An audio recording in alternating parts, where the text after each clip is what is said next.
I live in Chicago, Illinois. My name is Rob St. Clair. I'm 28 years old. I believe in taking care of myself and a balanced diet and a rigorous exercise routine. That's a lot of N's. Bassy, Cuban Spike, who I don't even know who this is. In the morning, if my face is a little puffy, I put on an ice pack while doing my stomach crunches. I can do 1,000 now. After I remove the ice packs, I use a deep pore cleanser lotion. In the shower, I use a water-activated gel cleanser, then a honey almond body scrub.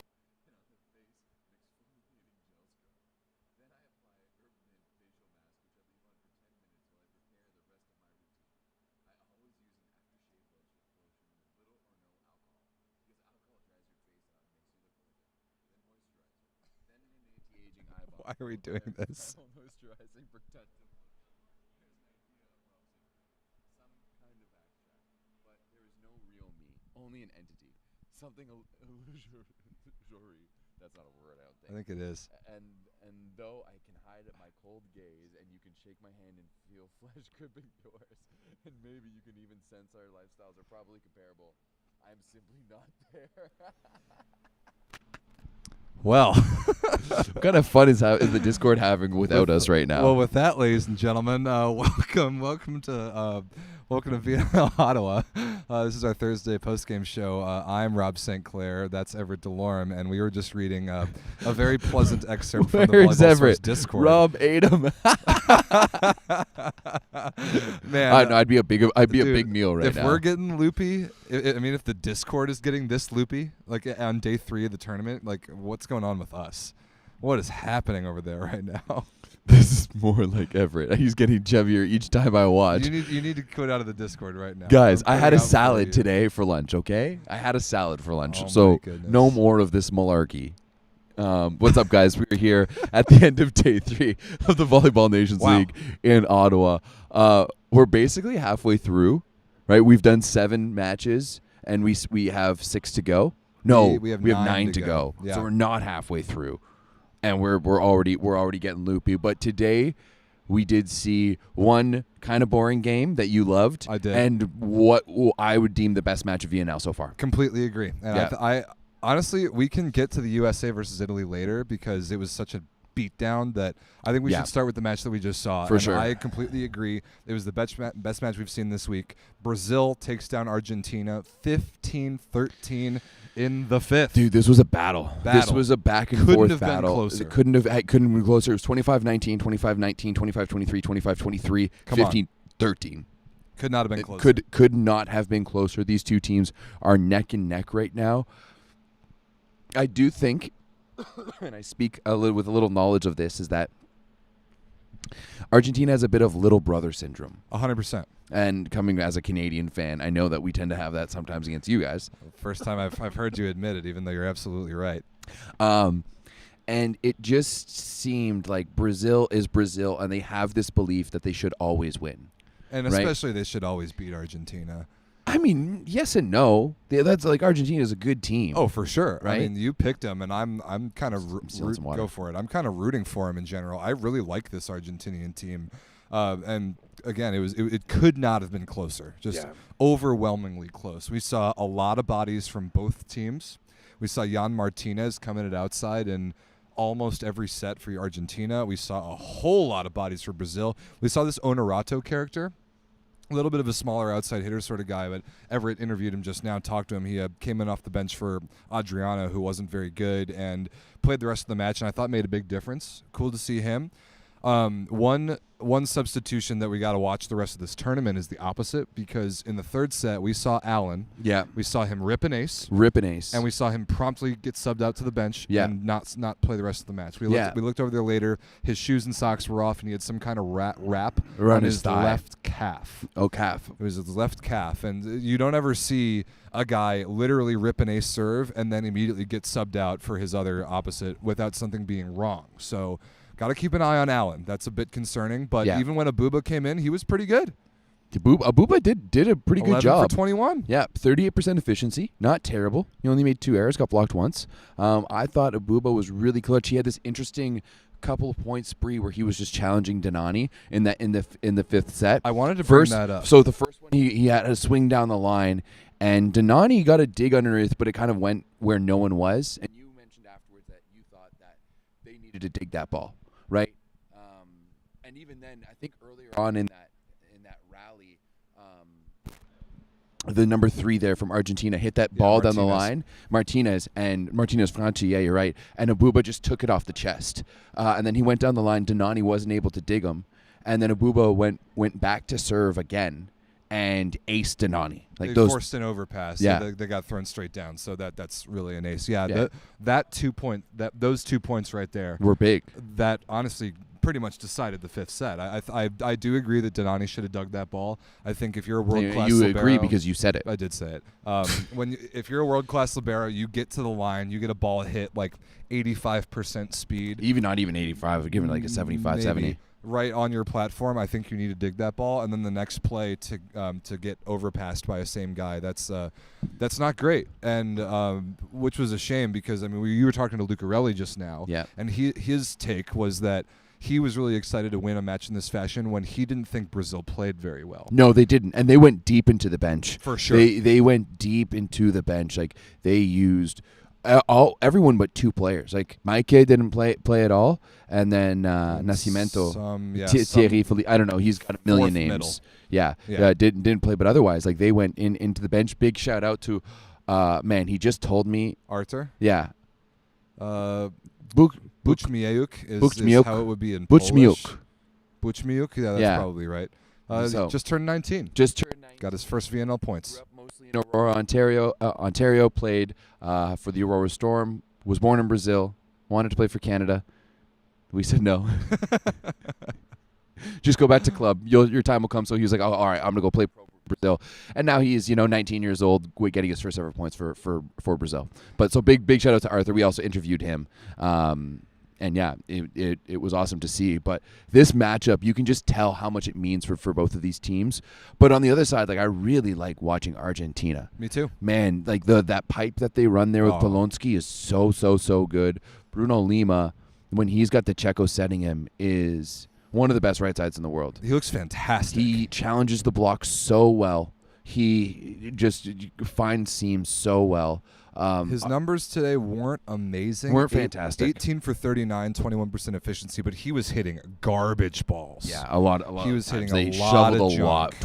They shoveled a lot towards him, and he did lead the match in scoring with 20 points. Right. Lucarelli was the highest for Brazil with 17. Yep, I thought Polonsky was really good, 14 for 27, 48% efficiency.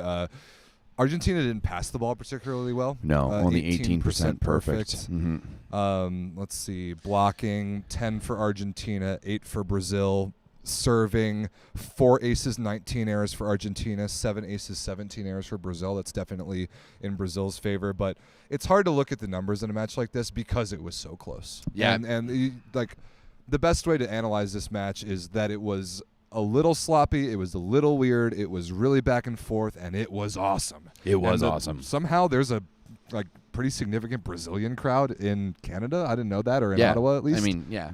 There's Brazilians everywhere. Sure. They love to permeate. They do, and they love to yell at their national team sporting events. 100%. And it was fun in here tonight. Dude, I remember back in 2007 when we sold out 8,000 people at the Hershey Center in Mississauga, and you would have thought we were in Rio. Hell, the entire back corner. This was the first World League match I went to. The entire back corner was all yellow, and they had this massive sign with like different people with like cards saying like Brazil belongs to Jesus. Like massive Brazilian population here in Canada, and I bet you that you had a lot of people coming in from Toronto from this, a lot of people coming in from Montreal, and then of course the Brazilian community here in Ottawa. Sure. By the way, we did one Brazil interview last night. It was with Bruno. We just had the wrong SD card here today, so that interview will be up tonight, as well as what did you get tonight? 3, yeah, we did. Honorato, Lucarelli, and Artur. And Artur, yeah. Renan ran away from us before we were able to get him. So he doesn't seem like he wants anything to do with the English-speaking media. Yeah, I don't think so. I don't think so either. And I don't know. He just doesn't like Piazza was fun to talk to. That was a great interview. I would talk to Piazza again for sure. Like let's bro down with Piazza. I'm having funny. It's easier to talk to Piazza than Samuel Vuo.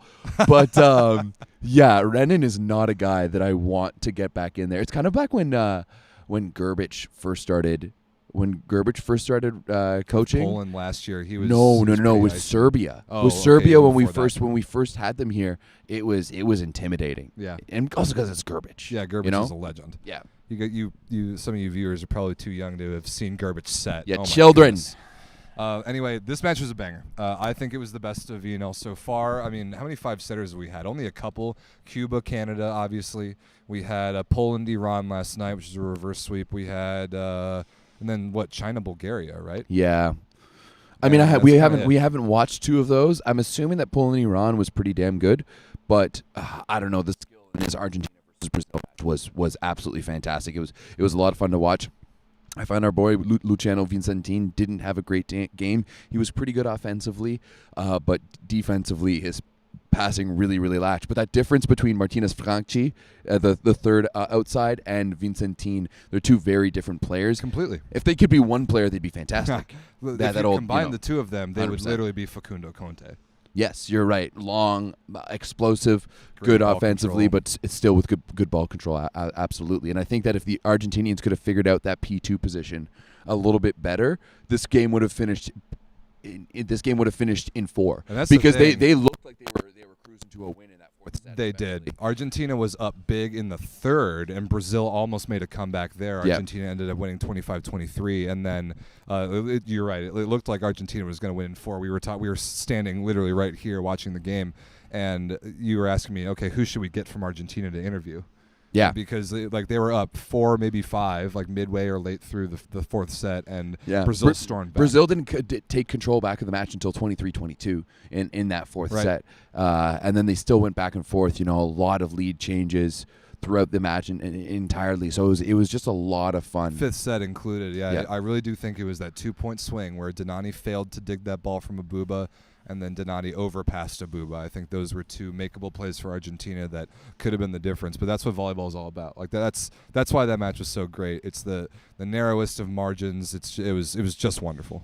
Yeah, it was really great to watch. People are saying you got some microphone issues over there. Do I? Well, yeah, we're using the bad mic on this one. So yeah, this might be a questionable microphone cable. You want to just pass this one off? I don't know. We'll see. I'm holding it together now. You guys let us know in the chat now if it's better or not. Yeah, I think Everett's got a bad audio cable, but keep letting us know in the chat.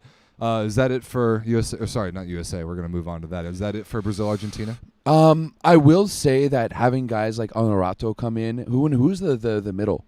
Judson, number 30. Yeah. Judson had a fast arm, and totally. he made a big difference in the middle for Brazil. And I mean, usually we see Brazil kind of stick with their guys, but they went to the bench, they went to the younger guys. We saw Honorato, we saw Judson, we saw Artur, and they made an impact. And we saw, it's important to point out, we saw Cachopa start. We saw Bruno Cachopa start. come in and make a huge difference, and we got a question about that in the chat. It's, Bruno is such a legend, and his value is a lot more than his technical setting ability. He brings a lot more value than just that. Just in terms of culture and presence too. When they won the match, the first guy to run across the court from the bench was Bruno, right? And he's won Olympics, he's won World Championships, he's won Champions Leagues, he's won Club World Championships. He's won everything that matters in volleyball. Literally every single trophy. And is in the Hall of Fame, the Mount Rushmore, everything, and yet one win when he's off on the bench still matters so much to him. It's awesome, right? And you can tell, and Lucarelli and Honorato both talked about the energy that this team has, and it stems from the veterans like that, making plays like that, and making actions like that as well too. Brazil is Brazil. Brazil is Brazil. Brazil is Brazil, and you let them off the hook, Argentina. You let them off the hook. I did. I really think Argentina had them, but Argentina is good, and Argentina versus Canada tomorrow is going to be fun. Oh, that's going to be fun. It's either going to be fun or really painful for me. Fun for me regardless. I think I like both teams. It's going to be extremely entertaining, but I think it's time we move on to a match that was, you said it was boring. I disagree. I think it was fabulous. Watching my United States lay dong all upon a young Italian team. Just their third leg coming out. Completely pumped them. 15, 18, 19. 51% efficiency as a team. 10 aces. just destruction and highlight after highlight after highlight with a lot of the guys that didn't play against the Netherlands yesterday. My boys look good. They look good. Right. Dude. You can tell things are just rolling. Like right now you guys are in the honeymoon phase of this season. The boys are back together. They're happy to be around each other. They're feeling good. They're loose before the games. Spiraz's making jokes. They're going to do a golf simulator. I love that. They're out here to have a good time. And you can tell that this is a team that's kind of been together a lot longer than some of the other ones. Like we're seeing a lot of turnover in some of these other squads, whereas that happened like a little while ago. Like we talked about the other day about that 2009 to 2012, like 2014-15 period for the USA was really weak as this team was coming together. But they've essentially had that core now for a while. Pretty much 10 years. The only player has really been TJ DeFalco. Yeah, 100%. And he's been awesome. A massive addition to this team. So this team is feeling good. They don't have to figure out chemistry. No. Right? They don't have to figure out how to communicate like some of these other teams are having to. Right? And I think when you look at that, the only other team that is like that is France when they have their guys around. That's a great comparison. So they look like they're just playing with house money right now. Like they're getting the bounces, they're getting the good ones. It just seems effortless right now, and it's a lot of fun to watch. But unless someone's really ready to go up against them, it's not a lot of fun to watch at the same time. Because so far they've played two teams who are much below their level in this tournament. This Italian we don't even need to talk about Italy because it's not them. It's not. Right? Like, and the group that they brought this week was not going to have a good week. It just is what it is. Like their offense is not good. Their middles are getting feasted upon. They got absolutely annihilated in the serve and pass battle in both directions, and there's just not that much more to say. But I think there is a decent amount to say about the United States. TJ DeFalco, clear MVP of this match, in my opinion. 9 for 15, 53% attacking efficiency. 4 aces and 2 blocks, including 3 aces in a row in the first set. He was brilliant. Matt Anderson started at opposite. That was very good to see. That was actually 2 days earlier than I expected him to play. And I would describe him as conservative. Conservative is a good way to put it. He didn't make any errors. 0 errors. He didn't look bad at any points, but he really wasn't pushing it. He was conservative. Yeah, he was just he went out for a nice jog today. Yeah. That's what it was. I also thought the middles were awesome. Taylor Averill 5 for 6, plus one of the gnarliest aces we've seen this week. Yeah. Max Holt 7 for 8, 2 blocks and an ace as well. I had an all-time interview with those two guys. Yeah. Is that up yet? Yeah. It's yeah. It actually just went up. It just went up before this. And if you guys haven't gone to see the interview that Rob did with Averill and Max Holt, it was something. It was definitely something, and it really shows how much fun this team and how loose this team is. They just come in, they're hanging out. We have like quick cameos by Matt Anderson and Eric Shoji as well. They just kind of come through, and it all ends in a hug. It ends in a nice little 3-way. God, I mean, maybe it's just because I'm American, but my God, this team is likable. Rob is like, I'm so excited, you guys. He had a full. He didn't just have a half chub. He had a full chub after that hug. All right. I mean, if your team went 6-0 in sets, I know you're not familiar with what that feels like, but if your team went 6-0 only in when sets we go to Chicago. Only when we go to Chicago. If your team went 6-0 in sets and looked like this, you'd be pretty stoked too. They look unbelievable. I don't really think we need to talk about Italy that much. They do not look unbelievable. They are going to struggle this week. The only thing I want to see for Italy is who do they have? They have Cuba, which I think could be pretty interesting, and then they have Germany. Cuba and Germany. Honestly, that might be 0-4 for Italy to start this event. Which isn't ideal, but let's be honest, this is a team that can get back from that. But yeah, that's too bad, because I think Germany is good enough that they can pressure Italy a little. Definitely, yeah. This particular Italian team for sure. 100%, for sure. Maybe not with their top guys, but definitely right now. Italy. One thing about the USA, real quick, just to go back to them, because that's what people want to hear about, anyways. I felt bad for Micah Ma'a today. Oh, yeah. We were so stoked. We finally got to see him. He gets subbed in. He gets subbed in for 4 points. and he got to touch the ball once. Yeah, we were up big in the third, something like 20-13, and so Sparrow put in Ma'a and Haynes. And then, to his credit, Tommaso Rinaldi went actually on a really good service run. I think it was the only positive stretch of points Italy had the entire match. And they were putting service pressure on us. Ma'a touched the ball maybe once, and then it got to, I think, like maybe 21-18, and Sparrow put Anderson and Christensen back in. It's interesting to watch Italy right now because realistically, we talked about it the other day, the only difference is the setting. Yep. Last year they had Gianelli, and they were able to beat Poland, who also had a B team. Did they beat Poland? So I remember last year, Italy, Poland, and France beat each other in a triangle, but I don't remember which direction was which. I can't remember how, but it was essentially the same team. And this year with Porro, who I will admit has grown on me watching in person. Our friend Steven from Wisconsin, who we've seen here, actually said the same thing to me when I was talking to him today. He's like, I mean, we like to clown on Porro, but honestly, he doesn't look bad. And I'm like, I got to admit, I kind of agree with that. For sure. He set one really good one-handed ball. I got a good clip of that one. Did you? I got a good clip of that one. We got Ozzy, great point in the chat. The Italy is hemorrhaging world ranking points. Dang. And the United States actually just jumped over them today from that head-to-head win. Win. What's the minus on that? 10.9. That's tough, man. They've lost 26 points in two matches. That's bad. That is bad. That is bad. So and Russia actually moved up to fourth by sitting around and doing nothing. That's just bullshit. They haven't played a game since 2 years. 2021. Wild. Yeah. So, but you know what? It's crazy. It really shows you how important a good setter is, and having a world class setter will change everything for you, because of the same thing with Checo, right? But Sanchez did come in. We saw him chuck one. Oh, all the way back to Kukartsa. Yeah, that was a cool pretty play. dope. Yeah, we got that one on video too. It's really too bad for Italy, because they're just kind of throwing away this first week. I'm sure they're getting a lot of value out of it. Are they though? Absolutely. Just getting slapped 2 matches in a row? 100%.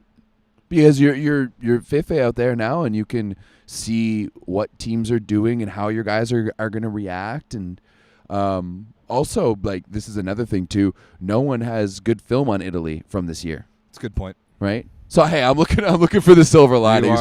You're for trying right your now. best. You're trying your best, and our Italian fans appreciate that. But my United States looks unbelievable. They really do. have tomorrow off, and then we have a very big match against Canada, which I'm looking forward to. But I think it's time to we have now 4 matches to preview before our next show. We've got 3 going on in Nagoya, Japan overnight, and then first thing in the morning here, relatively 11 a.m. local, the Netherlands versus Germany. But by the way, since it feels like we were saying, Netherlands versus Cuba today feels like a million years ago. It really does, but dude. During that quick little show, I did pick Italy getting 3-donged and Brazil winning in 5. I was right about both. You were right about both. Today you were right. Today you were right. So good for you. Thank you. Overnight, China versus France. What? France 3-0. Oh, okay. I thought you were responding to my comment about you getting a beer for being right. I absolutely get a beer for being right. Yeah. I get many. China. Yeah. France. I'm sorry, China. You lost my faith. I went for you one time, and you blew it. You blew it. Okay. So we're not doing that again. Nope. France 3-0. Maybe China will take a set because it is the B guys. Don't care. I trust France's B team to beat China. All right, fair enough. Poland, Bulgaria. I'm going with Poland on that one. And then Japan, Serbia. I'm going with Japan. Well, I think we got to pick set scores. I think Poland, Bulgaria. I think 3-0. I'm going to say 3-1. Okay, you think Bulgaria grabs one? Yeah. Maybe Nikolov gets hot and grabs one. But I remember last year, actually, in this very building, Poland's C team played Bulgaria and 3-donged them. Can't call them a C team. They had Kopanovsky. Not that match. They didn't. It was the bench of the bench that they played against Bulgaria last year, and they still won easily. So, I've got 3-0 Poland, and then Japan, Serbia. Japan at home is really hard to pick against. I'll take Japan 3-1. Oh, I'm going to pick Japan 3-0. 3-0? Oh, yeah, for sure. Nishida's going to score 18 aces in a row across 2 sets. He's going to close one out and start one off. And they're going to know everyone's going to forget about that time he served Canada off the court at the World Cup, which was like a C team of ours. And I hate it. I hate it because it's in all of these. Oh yeah, it was the Byron Keterakis game, as I recall. Oh yeah, Byron Keterakis, Blake Shearhorn, like we went deep into the it was one of those where all the guys were like, no, I don't want to go play the World Cup. 2019, that's what it was. The World Cup was a stupid tournament, especially in 2019 when it wasn't even an Olympic qualifier.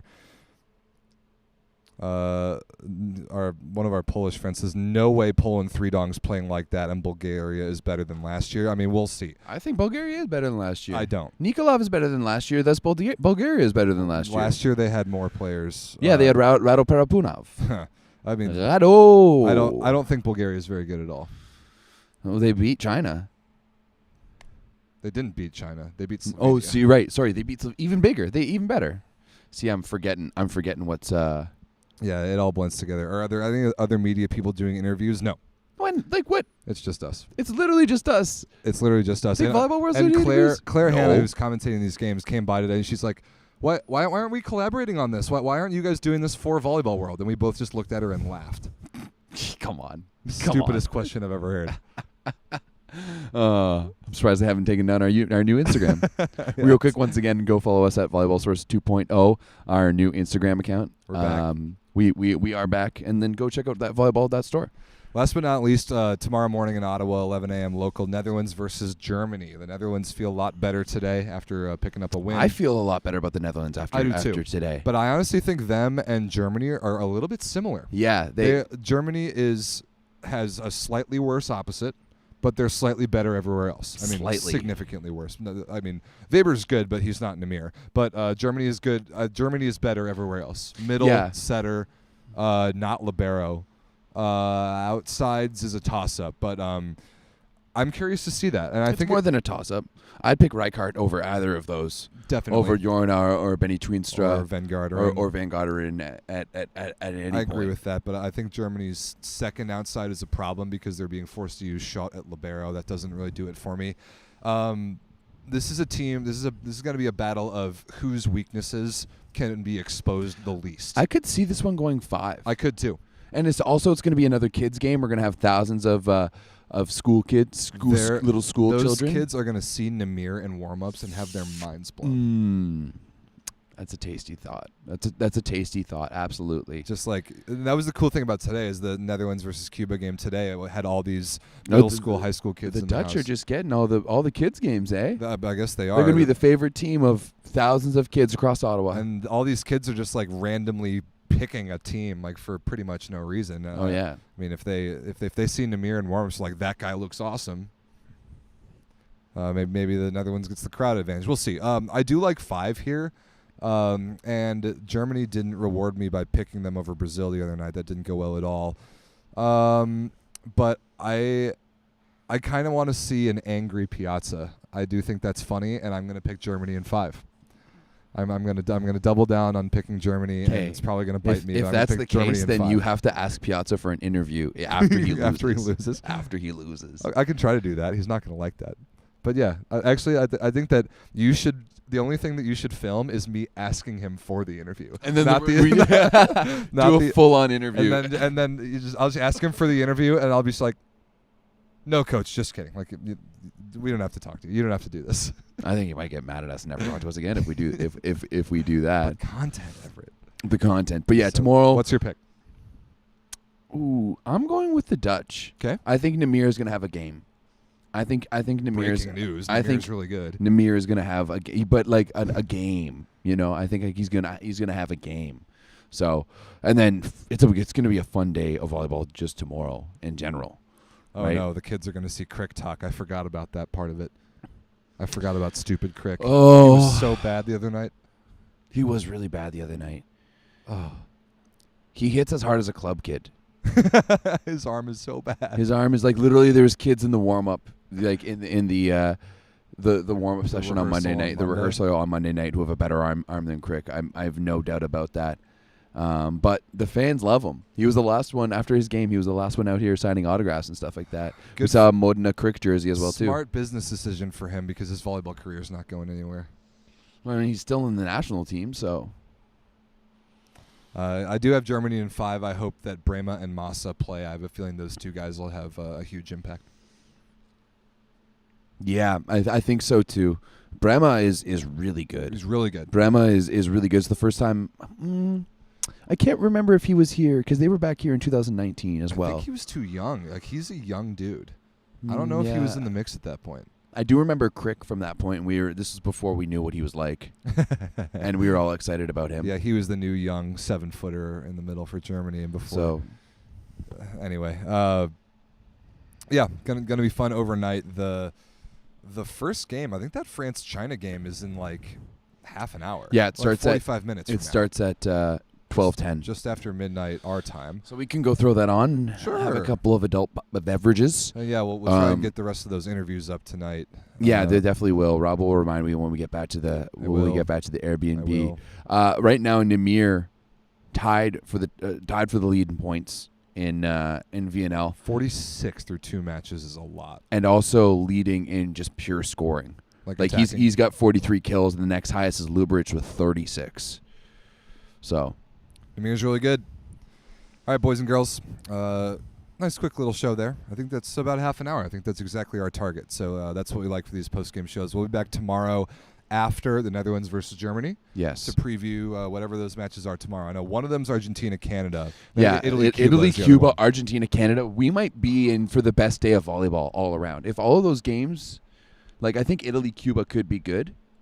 Once again, I don't know Cuba, if there's a clear favorite for any of those three. I mean, I think Cuba is a favorite, and they need a win. Cuba needs a win. Both do. They both need a win. But so that Cuba more so. Cuba more so, right? Because there's no reinforcements coming in for Cuba. No, this is the reinforcements. That's right. And if they start this tournament, because they still have to play Brazil too. That's an L. I think. Cuba gets up for Brazil though. Well, their best game. We have tomorrow's show to talk about those two games. But I want to talk about it now. No, I want to go to bed. We're psychotic. We're slaves to the game over here at Volleyball Source. So thank you guys for watching. Follow the new Instagram account, Volleyball Source 2.0.